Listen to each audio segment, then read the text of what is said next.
Good afternoon. I'm Barbara Lark, Chief of Security for Buffalo Public Schools. Today we're going to talk about active shooter, active threat awareness. I have the pleasure of working with Dana Estrada to present this information to you today. Dana? Good afternoon. Dana Estrada, Director of Border Community Service of Niagara University, and we operate a free emergency preparedness program in the city of Buffalo. So today the topic will be active shooter, active threat awareness, with highlighting some things that schools may need to know. By the end of this session, you will be able to describe actions to take when confronted with an active shooter, recognize potential threat indicators, describe actions to take to prevent and prepare for potential active shooter incidents, and describe actions to take when law enforcement arrive on scene. Please remember that not all recommendations will be applicable at every location. This information is intended to provide guidance and will require individuals and organizations to plan for themselves. Familiarize yourself with your organizational policy and your specific building plans. Preparedness and awareness are the keys to helping protect students, employees, visitors, and ourselves. Most active shooter situations are unpredictable and evolve quickly, lasting only minutes. We all must prepare to deal with the situation until law enforcement arrives on scene. It will be very quick, but your immediate response will matter, and those first few minutes will make a difference.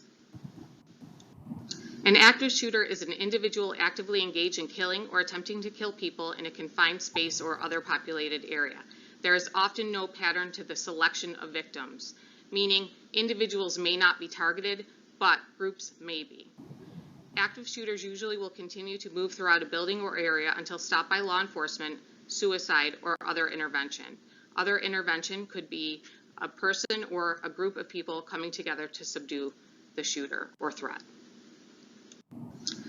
So it's important to remember that an active shooter or a person engaged in active threat never just wakes up one day and decides to do it. There is planning involved. And what research has found is that people enter on a pathway to violence.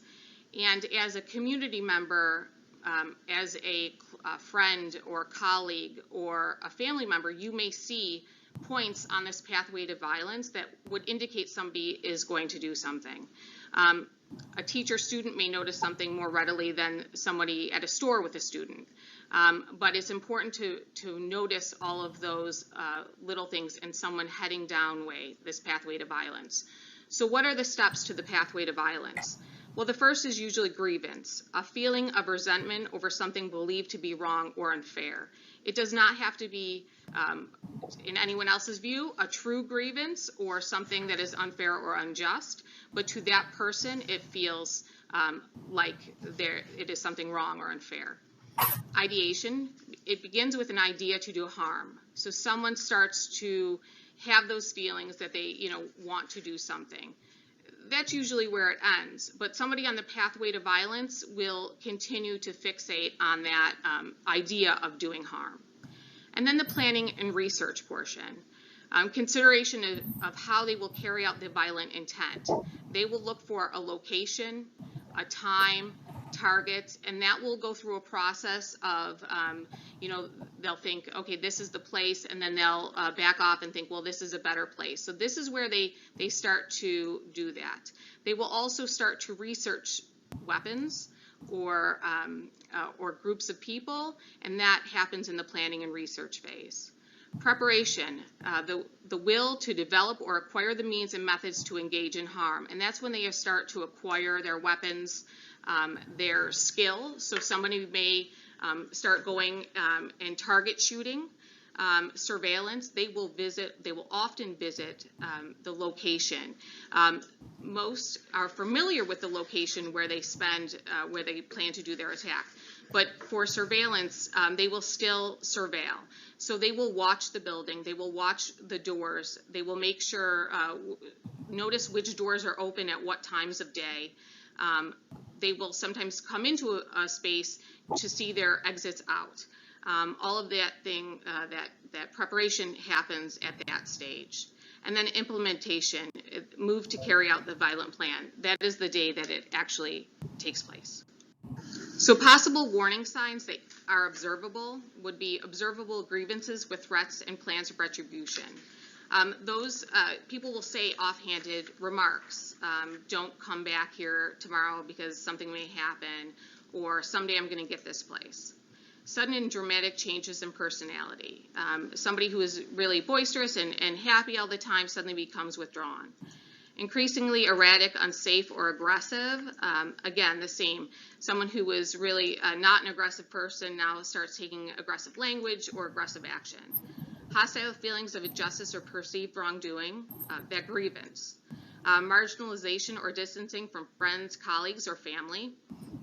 Changes in performance in work or school. Maybe a student who is really diligent suddenly is concerned with schoolwork, or they may start skipping classes. And financial difficulties or changes. Someone who is saying things about financial changes in their life. Some of these warning signs are warning signs also for big things that are happening, especially in teenagers' life, or home issues. But they're really important to be aware of. So what to do when you start to notice somebody who is is going down the pathway to violence, or maybe going down the pathway to violence and has some behavioral changes? There are teams of people at our state level, at our county level, at our city level, and at our school level that can conduct behavioral threat assessment. So what is that? It is a process designed to identify, analyze, and manage threats to prevent violence. The process is used to define prohibited concerning behaviors and a threshold for intervention, establish procedures that are followed for each assessment, create a central reporting mechanism, and determine the threshold for law enforcement intervention. Now, you may not be part of a behavioral threat assessment, but that doesn't mean that your information is not important. There always has to be a channel for you to be able to report those items that you're noticing in your students or colleagues or anyone that's in the community that you notice may be threatening to do something. For more information, you can look at the Cybersecurity and Infrastructure Security Agency's website. They're part of Department of Homeland Security. Look for enhancing school safety using a threat assessment model. It provides a lot of good information. So what is a response to an active shooter or active threat situation? Well, there are a few different models that are used in the United States, but the one that the FBI, Department of Homeland Security, and Buffalo Police identify as our response for community members is run, hide, fight. So what does that mean? Well, in an active shooter situation, all involved persons should quickly determine the most reasonable way to protect yourself and students. So what are those recommended actions? Run. If there's an accessible escape path, attempt to evacuate the premises. That is your best option. 2, hide. If evacuation is not possible, find a place to hide where the active shooter is less likely to find you. And 3, fight.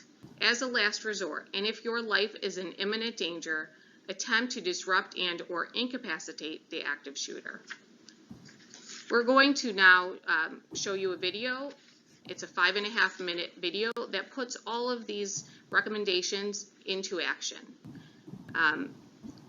It's readily available on YouTube, but it really shows a good response model if you're ever faced with one of these situations.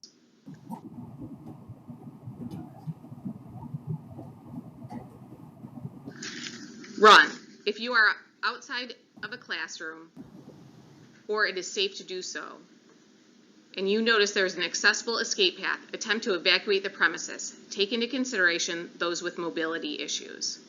When running, have an escape plan in mind. That means that everybody in every space that they spend time should take a few minutes to walk around and notice your exit areas. You're going to leave your belongings. There's no reason to have a purse, a backpack, anything like that on you if you have to run. Seconds matter. Help others if possible. And you can warn and prevent others from entering the area. So once you have left the area and gotten far enough away that the threat is no longer an immediate threat to you, you can tell people that they should not go into the area that the action is happening. If law enforcement is not on scene and you are at a safe distance away from the active shooter, call 911. Hide. If safe evacuation is not possible, find a place to hide that provides cover and concealment. And in a classroom, this is your most likely scenario. You're going to lock the door. Those few seconds matter, and studies have shown that active shooters, since they know they only have a few minutes, will be deterred by even a locked door. They will go and find a door that is open. If you cannot lock your door, blockade the door with heavy furniture or use a doorstop on the back side of your door. That will provide you some extra time. Close, cover, move away from windows that give location to the threat. So not necessarily your exterior windows, but doorway windows. Now, on a normal day, you may leave those open so you can see into the hallway. But in an active threat situation, you may need to cover the windows to the hallway. You're going to silence your cell phone. We suggest that you never turn off your cell phone because you may need to be getting messages out on your location, and you may be getting information in as to what you need to do. But remember, it needs to be completely silent, and even on vibrate, that can give your location away. Also, your cell phone, of course, will light up. Never ever have that in your hand when you're exiting the building. Put it in a pocket. And then remain quiet. Fight. Used as a last resort and only if you are in imminent danger. Attempt to disrupt and or incapacitate the active shooter. You're going to act as aggressively as possible. Throw items and use improvised weapons, even a computer that you have. Work together to incapacitate the shooter and commit to your actions. If you give that person a second, if you flinch in your actions, you will give that person the notification that you are about to do something. So now we're going to go over a few terms that you will be familiar with, and we all should be familiar with, even if we're not working in the school. Shelter in place. This can be used for a weather, a non-specific bomb threat, or a social media threat, or an emergency that requires the building operations to pause. Shelter in place announcement should be made. Do not use code words. We want plain language when the shelter in place announcement is made. Students should report to or remain in their regularly scheduled class. Normal classroom routines should continue after that. 911 may need to be called. It's situationally dependent. You may activate building level response team to sweep common areas of the school. You must determine if an evacuation is necessary due to the conditions causing the shelter in place. And then an announcement will be made when the need for shelter in place is over. Lockout. Lockout is utilized when an emergency is taking place in the vicinity of the school. Lockout announcement should be made. Do not use code words. Use plain language. Exterior windows and doors should be secured. So if you have an open window, make sure that you shut and lock it. Outside activities are ended. Make sure those that are outside the school, on the playground, or even in a remote location, are notified. During a lockout, classes are continued. Limit entry to the building once lockout is initiated. Any entry into the building during lockout is on a one-on-one basis and only through the designated entrance. No students should be dismissed when lockout is in place. Keep them inside. An announcement will be made when the lockout is over. Lockdown. Lockdown is used when there is an imminent threat that exists within the building. Can be the threat of or the use of weapon, a social media threat, or a specific bomb threat. Lockdown announcement should be made. Do not use code words. If a lockdown announcement is not made but threat is heard, lock down. Do not investigate the threat. If you hear something that seems like it could be a violent interaction of some sort, continue your lockdown procedures. If safe to do so, call 911 and give as many details as possible, including the description of the person or persons and location, type of weapon, and if there are injuries. If students or staff are in common areas or visitors to your school, they must be moved to the closest room with a lockable door. Lock or barricade the classroom doors and have students sit on floor by wall outside of the view from the door. Remain out of sight and keep quiet. Please look at your classroom and determine where in your room students can be safely out of view. Take attendance within your room. Document last known locations of students assigned to respective classroom. Attend to any injuries that you have. Remain in room. Do not allow anyone to enter the room or areas where you are located. Maintain silence. Do not communicate to anyone outside the room unless it's a verified first responder. Do not pull the fire alarm or respond to a fire alarm unless there is a known fire. That fire alarm could draw people into the hallway. So only respond if you know that there is an actual fire in the building, and never pull a fire alarm for an active shooter or active threat. Do not answer classroom telephones. Do not respond to any announcements or other school-wide communications. Do not leave room or allow children to leave the room, even if you think the event or threat is over.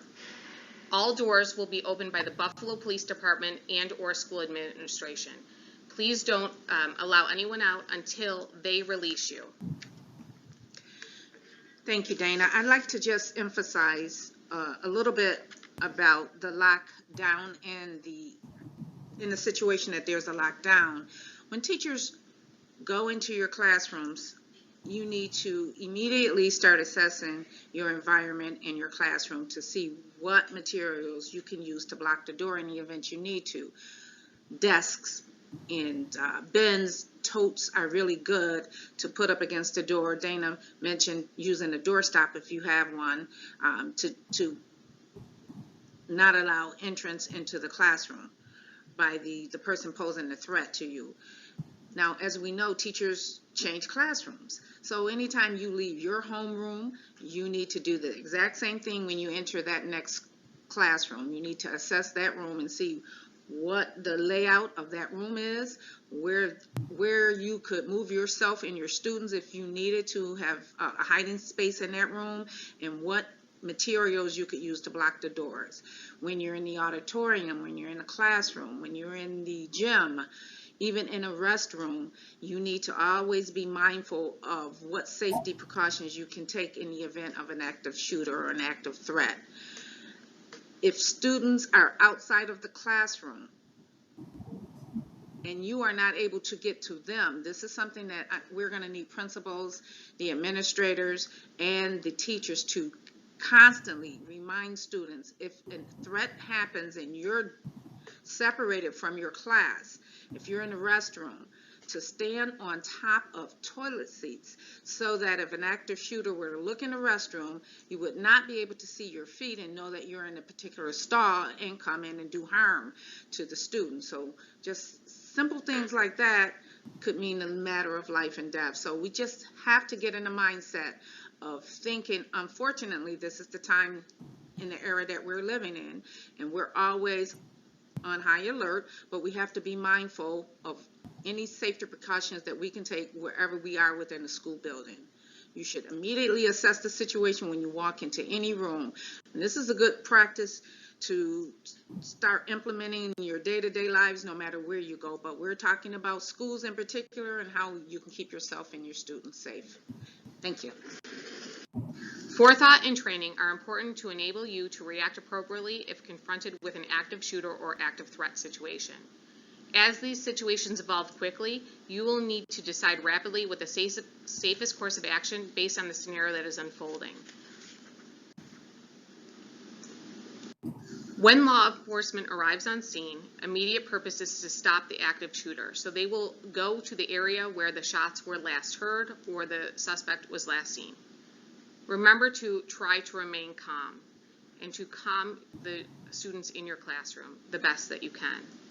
Put down any items in your hand and raise hands in the air. Avoid pointing, yelling, or screaming. Proceed in the direction from which law enforcement are arriving. So if they are coming down the hall toward you, you're going to have your hands up and you're going to go run right by them. If you have some information that you need to provide, don't stop. You can, as you're running by them, say the last time the person was seen was in the room to the right. But keep continuing to move through the building to your exit areas. After reaching a safe location or assembly point, all persons involved in this situation, and if you are in the building, you are involved in the situation, will be held there by law enforcement until the situation is under control. Not only that, but they will ask you what you've seen, what you've heard, and all of those things that are important. So what information to provide? When possible, provide the following information to law enforcement officers or 911 operators. The last location of the active shooter or active threat. The number of shooters. Physical description of the shooter or shooters. Number and type of weapons held by the shooter. If you don't know weapons, you can even bring it down to a very basic level. If it looks like something that would be in a cowboy, a Western film, then say that. If it looks like something that would belong in a 1920s movie, say that. They will be able to determine, or a G.I. Joe type weapon, they will be able to better determine. Also, let them know if you saw somebody with tactical gear, if they had a helmet or a vest on. Any information like that that you can provide. And then also provide the number of potential victims at the location. That information will help ambulance response and hospital response. Prepare. Even the unknown or unexpected can be prepared for. This can include surveying your surroundings when you enter buildings or areas. It doesn't have to change your whole life, but everyone should spend, a minute or two looking around any new situation that they're in, or even old situations that you've never really noticed before. If you're at a concert, notice where your exit areas, a bar or restaurant. If you're at the shopping mall, your quickest way out. Notice things that may be out of place. Think about what you would do in an active shooter event or other emergency disaster. And please discuss those plans with your family and coworkers. Let them know what your plans are and how you can help them get plans if they don't have plans. Recognize indicators of potential violence and terrorism. In the school or schools in which you work, find out the emergency plans for the building, including the evacuation routes. Now remember that your fire evacuation route may not hold for an active shooter or active threat situation, so you will have to look for alternative exits.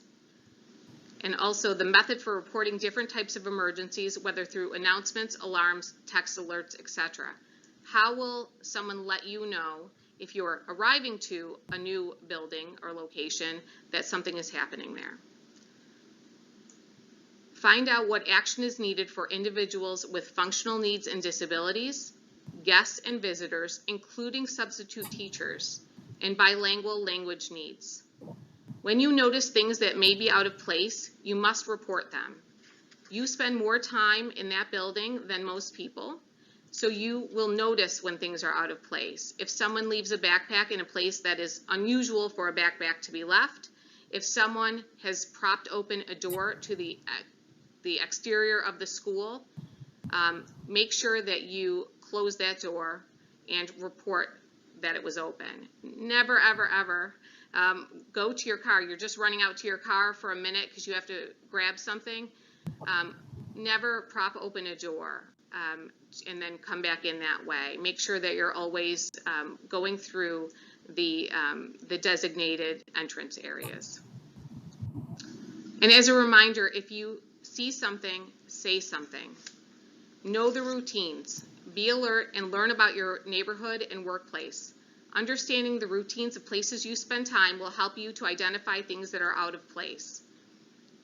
Again, if you notice that backpack out of the area, or if you know of a garbage can propped up under a window or something that would allow entrance into a window, please report that. Be aware of what is going on around you. Whether you're traveling, at work, at school, or at home, be on the lookout for suspicious activities. Take what you hear seriously. If you hear someone talk about plans to harm their community or another student, report it to law enforcement immediately if it's a direct threat.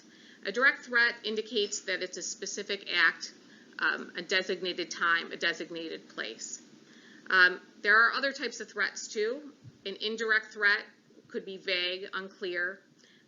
It may be somebody saying, someday I'm going to do something. A veiled threat strongly implies that threat or violence may happen, and a conditional threat is a type of threat, if this doesn't happen, I'm going to do this. All of those threats are very, very important, and even if someone in a classroom makes an offhanded comment about wanting to cause harm to someone or the building, that needs to be reported to your building team, because you may have heard it once and another staff member heard it another time, but soon there will be a story. And so it's bringing those out and recording those so law enforcement and the building team and administration can understand what is happening. If you see something, say something. You can report any suspicious activity to the New York State Terrorism Tips Line or the Buffalo Police Department tip line. And of course, if something is immediate and in progress, you need to call 911. Creating a safe school environment is an ongoing process. As threat events continue, security response will also evolve. Prepare your school to evolve as well, and be part of the process. School safety is everyone's responsibility. So prepare yourself, prepare your classroom, and make sure that you are communicating with your administration, school security, if you have concerns. I want to thank you so much for your time and attention today. My contact information is on the screen. Please feel free to reach out to me, or you can always reach out to Chief Lark and she can get in contact with me. Thank you.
It may feel like just another day at the office,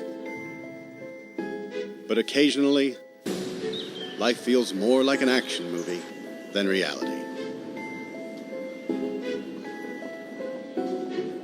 The authorities are working hard to protect you and to protect our public spaces.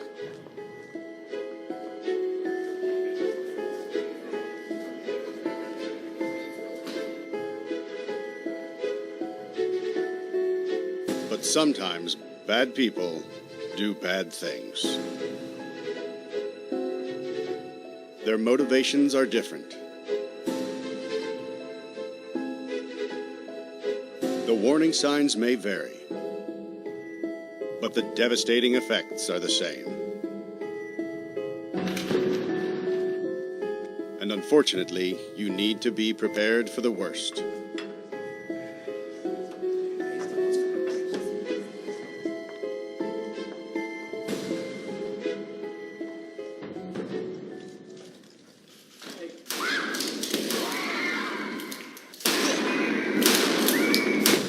If you were ever to find yourself in the middle of an active shooter event, your survival may depend on whether or not you have a plan. The plan doesn't have to be complicated. There are 3 things you could do that make a difference. Run, hide, fight. First and foremost, if you can get out, do. Always try and escape or evacuate, even when others insist on staying. Encourage others to leave with you, but don't let them slow you down with indecision.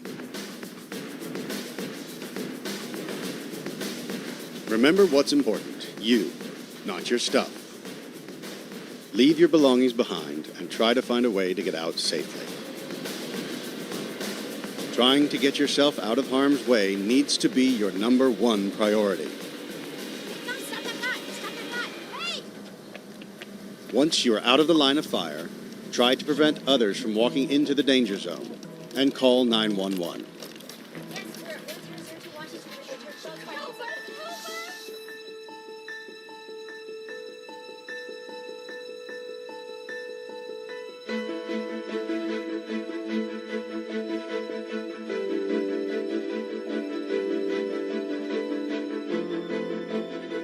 If you can't get out safely, you need to find a place to hide.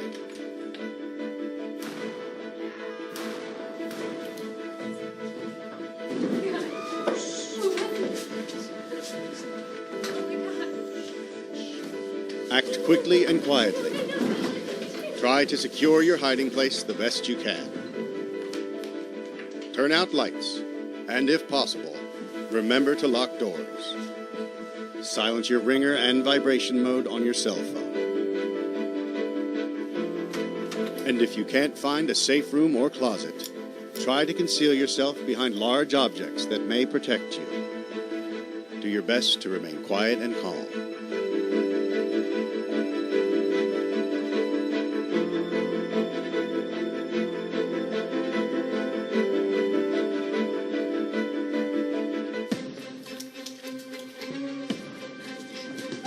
As a last resort, if your life is at risk, whether you are alone or working together as a group, fight. Act with aggression. Improvise weapons. Disarm him. And commit to taking the shooter down, no matter what.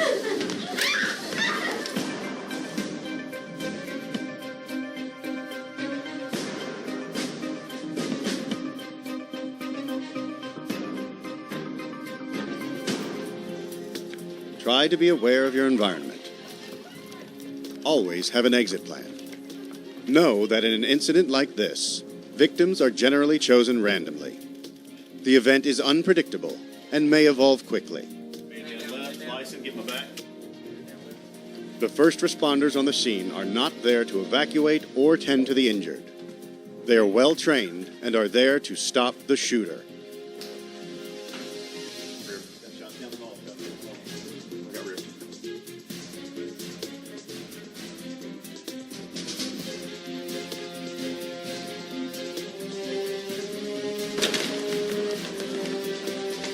Your actions can make a difference for your safety and survival. Be aware and be prepared. And if you find yourself facing an active shooter, there are 3 key things you need to remember to survive. Run, hide, fight.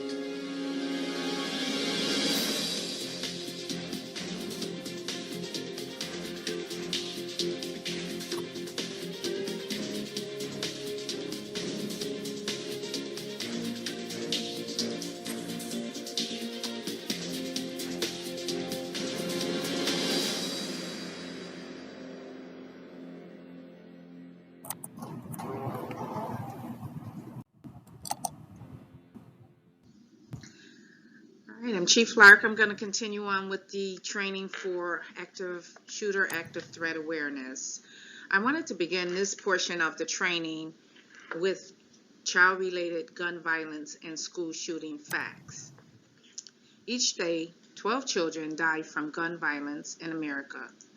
Another 32 are shot and injured. Guns are the leading cause of death among American children and teens. One out of 10 gun deaths are age 19 and younger. In fact, firearm deaths occur at a rate more than 5 times higher than drownings. Since Columbine in 1999, more than 338,000 students in the U.S. have experienced gun violence at school. There were more school shootings in 2022 than in any year since Columbine. This mirrored America's broader rise in gun violence as it emerged from the pandemic.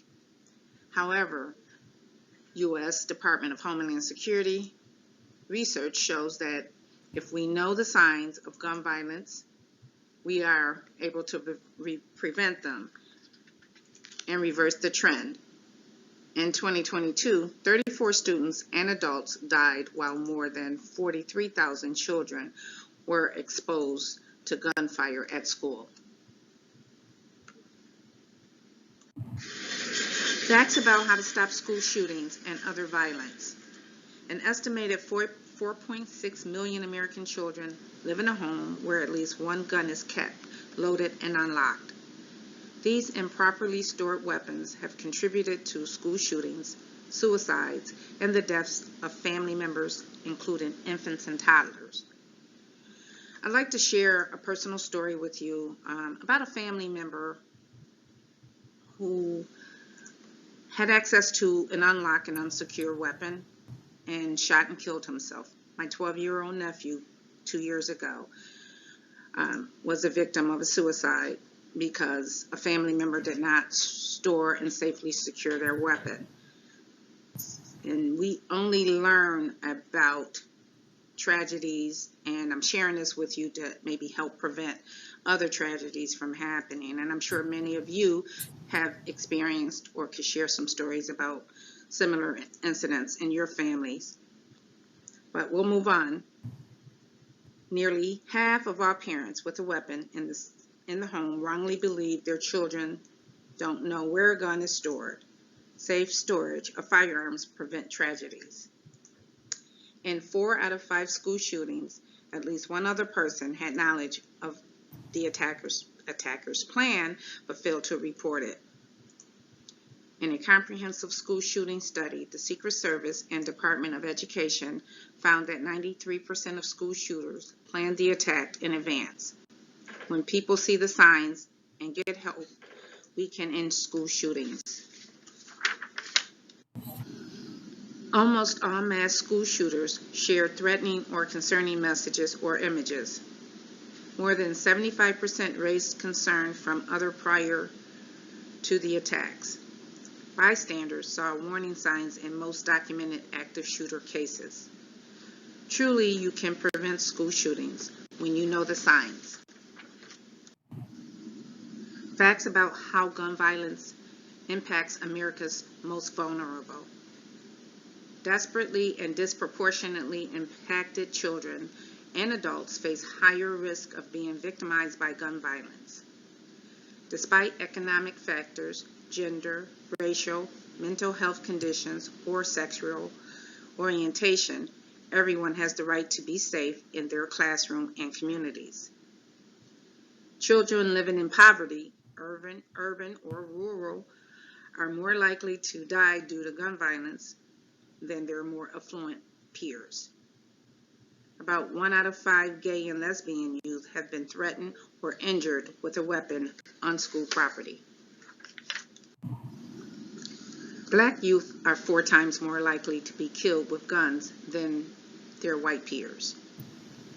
Children of color are far more likely to experience campus gun violence. It's more than twice as much for Hispanic students and over 3 times as much for Black students.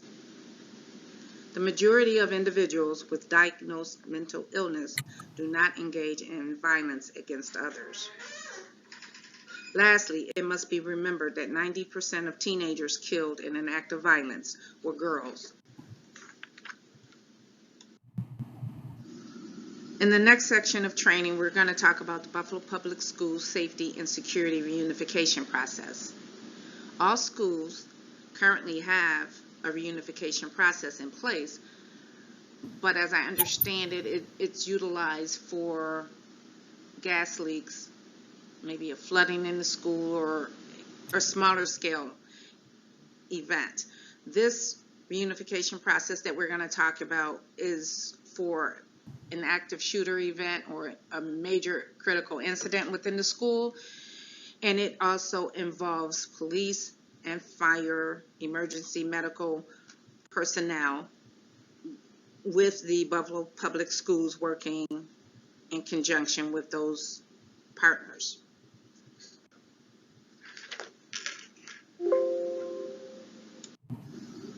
When an incident occurs, your priorities are going to be for student and staff safety and well-being, student and staff location and condition, successfully starting the recovery process. Objectives: every student, staff members, and visitors accounted for. Every student in the school's custody successfully reunited with the parent or guardian. When reunification might be needed. Reunification is the safe, orderly reunion of parents and guardians with their children because the school has been evacuated or closed.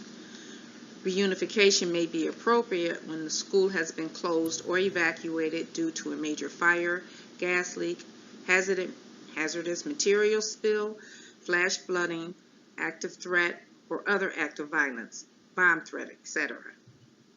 Reunification occurs when events at the school or in the neighborhood demand students are physically returned to parents.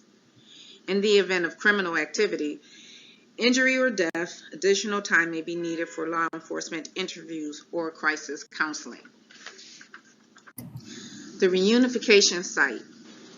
Capacity reunification sites must be large enough to accommodate not only the students and staff of your largest schools, but also their parents and guardians.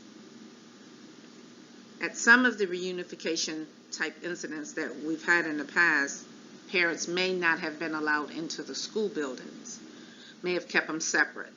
But in a larger scale event involving an active shooter or any other type of major critical incident, it may be necessary to bring parents into the same building, but ensuring that they're kept in a separate room.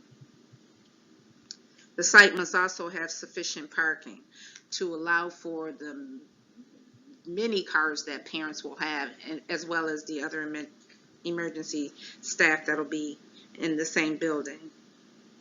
The site must have the ability to control the perimeter, usually done by law enforcement.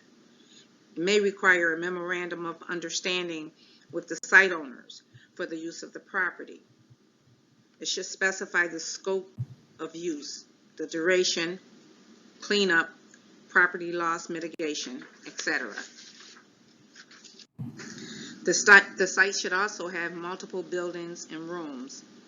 When possible, there should be multiple buildings on the site that can be utilized in order to keep students separate from their parents until they reunify. Room considerations. Command location. Command location is going to include a command post for law enforcement and for fire and for emergency personnel. Student staging. This will be where students are held after being received at the reunification site. Parent waiting area. This is a holding area for parents. Interview rooms and notification rooms. Parent-student reunification area. The reunification process in a nutshell. Should establish a parent check-in location. Deliver the students to the student staging area beyond the field of vision of parents and guardians. Should also include greeters who direct the parents and guardians to the parent check-in location and help them understand the process. Parents, guardians complete reunification cards and check-in. Runners who recover the students from the student staging area. Control lines of sight allow for communication and other issues to be handled with diminished drama or anxiety. medical, or investigative contingencies are anticipated. When it's all said and done, successful reunification is based on pre-planning and integration of first responders personnel. The Unified Command System.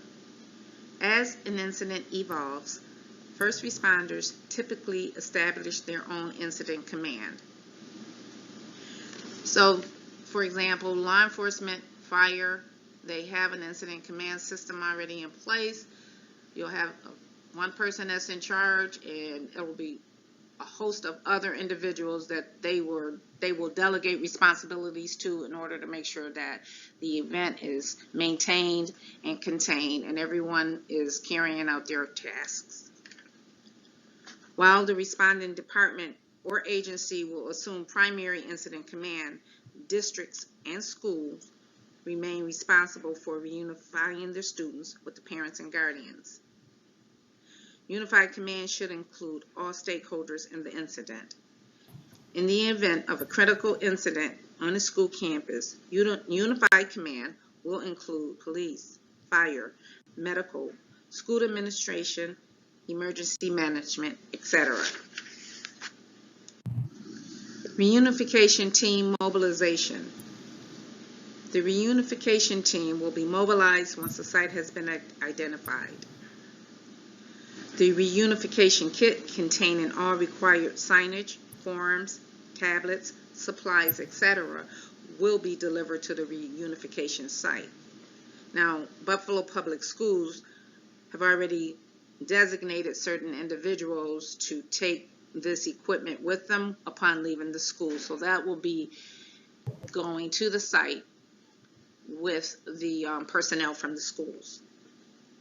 Prior to the site being set up, a law enforcement team will sweep the site for any hazards, IEDs, which are incendiary explosive device, etc. Classroom evacuation. Once it has been deemed safe to do so, students will be escorted by staff to a pre-designated location within walking distance. It may not be within walking distance, and they may need to be transported via bus.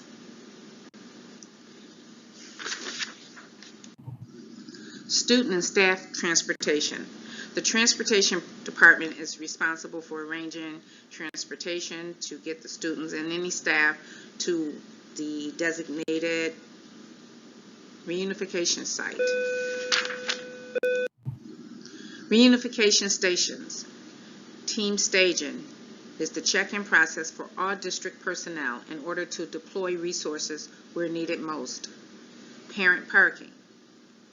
Parent check-in is the first contact with parents as they arrive at reunification.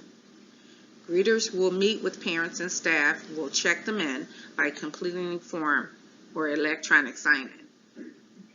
Student assembly staging area, where student staff will wait. Parent waiting area. Parent-student reunification is a separate area where students and parents will be brought in to reunify and complete the checkout process.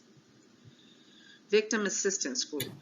Mental health counselors and victim advocates will begin the recovery process and make parent notifications. Missing persons liaison. School liaisons to work with investigators in identifying and locating students that have either self-evacuated or been transported to hospitals, or victims still in the school. Other resources needed: transportation, traffic control, message boards, public information officer, uniformed security personnel, child welfare, health department, counselors, medical, investigative contingencies. This is a photo of the incident command organization chart just to give you an idea of the layout and the structure of an incident command system. And the goal of all of this hard work that everyone puts in is to be successful in the reunification process. Best practices and lessons learned from others.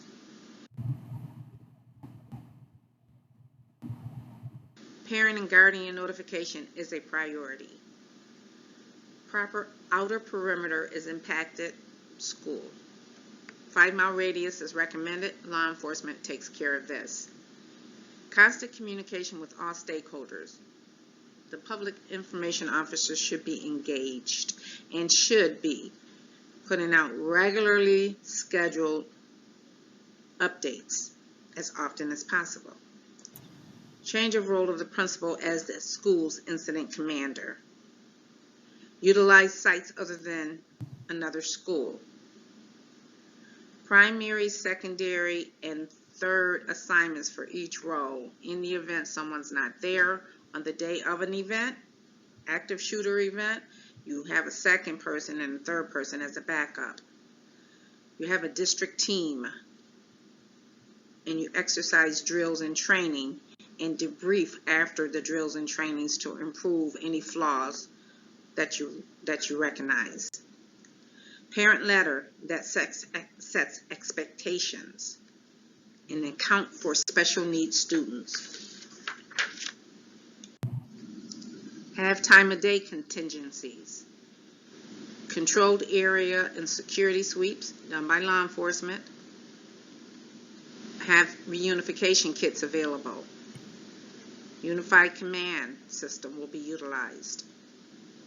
Exercise control lines of sight to allow for communication and other issues to be handled without diminished drama or anxiety. Utilize technology, Wi-Fi access.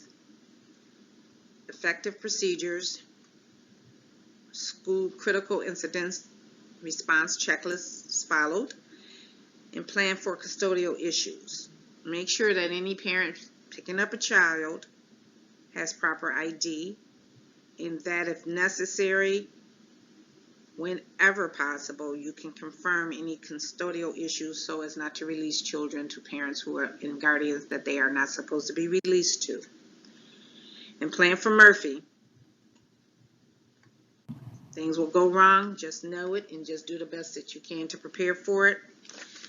And utilize the MAP checklist, which will be covered in the next slide. The MAP checklist includes the evacuation routes, the incident command post locations, incoming district responder routes. What this means is when you have a critical incident, you have a command post. You're going to have police personnel coming into the route, into the area. You're going to have fire coming into the area. You're going to have medical personnel coming in, and you're also going to have egress for those vehicles. It may be necessary, obviously, for medical personnel to get victims out of the area and get to local hospitals. You'll have parents coming in and out. That's all going to be included in this whole staging area, which could be very large. You have a landing zone. You need an area for the media to be gathered, and they need to be contained in that specific area. Again, police will be taking care of designating that area and ensuring that media stays in that space. You have reunification signage locations, parent check-in location, possible neighborhood evacuation perimeter, sexual offender locations, security perimeter, and outer perimeter. Some of the items in the reunification kit are signage, signboards, traffic cones, check-in forms and tablets, lanyards with assignment cards, checklists for coordinators, caution tape, pens, clipboards, tissue papers, coloring books, markers and colored pencils, and movies for the students. This is an example of a parent letter. The Buffalo Public Schools already has a letter, I'm sure, but I just used this as another example of the correspondence that would be sent out to the parents that would describe what would happen in the reunification process. I'd like to thank you for being an attentive audience this afternoon for this very, very critical training segment on active shooter, active threat awareness. This is just one of the first trainings that we will be providing for you going forward. This is a very evolving subject, and we will constantly be doing research for best practices to see what other school communities are utilizing, and looking forward to bringing additional trainings to you when we can. I'd like to thank Dana Estrada for assisting me today in providing this information. She does it with the community on an ongoing basis and is a great resource. If you need to schedule something in communities and churches, she's an awesome person to reach out to. I've provided my contact information, Executive Director Fred Wagstaff, who assists me in security, as well as Aaron Young, who's the Chief of School Resource Officers in the Buffalo Police Department. We are going to be partnering with the Buffalo Police Department, the Fire Department, to provide drills, safety drills on active shooters, so stay tuned for more information and much more training in the days to come. Thank you.